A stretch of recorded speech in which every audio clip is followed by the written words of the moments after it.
Katika kitu ambacho nimependa ni Nandy kuhudhuria katika wiki ya Paris Fashion Show. Haya mashindano huwa yanatokea kila baada ya mwaka mmoja. Sasa Nandy nadhani right now anakuwa ni msanii wa 3 kutokea hapa nchini Tanzania. Hii ni habari njema sana katika muziki wa hapa Tanzania. Ni habari nzuri sana katika kizazi na kiwanda cha huu muziki wa hapa Tanzania.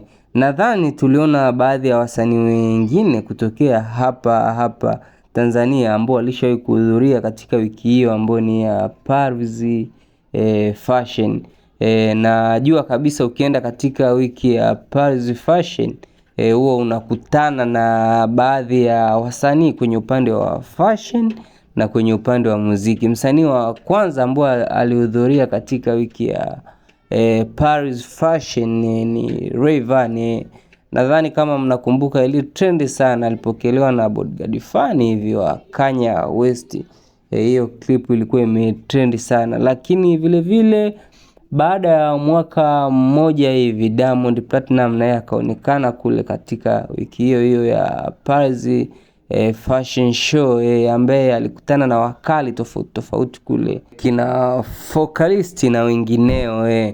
Nadhani kwenye fashion kama hizo huwa wanatokea baadhi ya wasanii wakubwa kina Nicki Minaj, kina Chris Brown, kina Jay-Z, kina Burna Boy, kina Rema. Yani ni jambo la kawaida kukutana na wasanii kama hao, kwa sababu mashindano kama hayo yanatokea kila baada ya mwaka mmoja. So baada ya mwaka mmoja kupita tukamuona nguli wa muziki wa Bongo Flava Diamond Platinum kwenye Paris Fashion Show.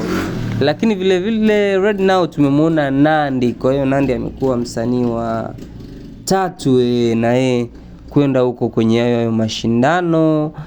By the way tunajua kabisa anaweza kukutana na wasanii tofauti upande wa kuimba na upande wa fashion. So wanaweza wakaongea mengi na pengine ikatokea collab vile collab kubwa. So ni jambo la kushukuru Mungu, muziki wetu wa Tanzania unaenda kukaa katika ile nafasi nzuri, katika ramani nzuri.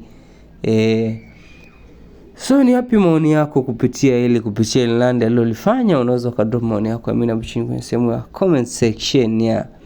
Pia usahau kulike, kucomment pamoja na kusubscribe katika channel yetu pendwa ya Msangi Technology. Jina langu mimi hapa ni Crown Prince wa Msangi Technology. Asante sana. Bye next time.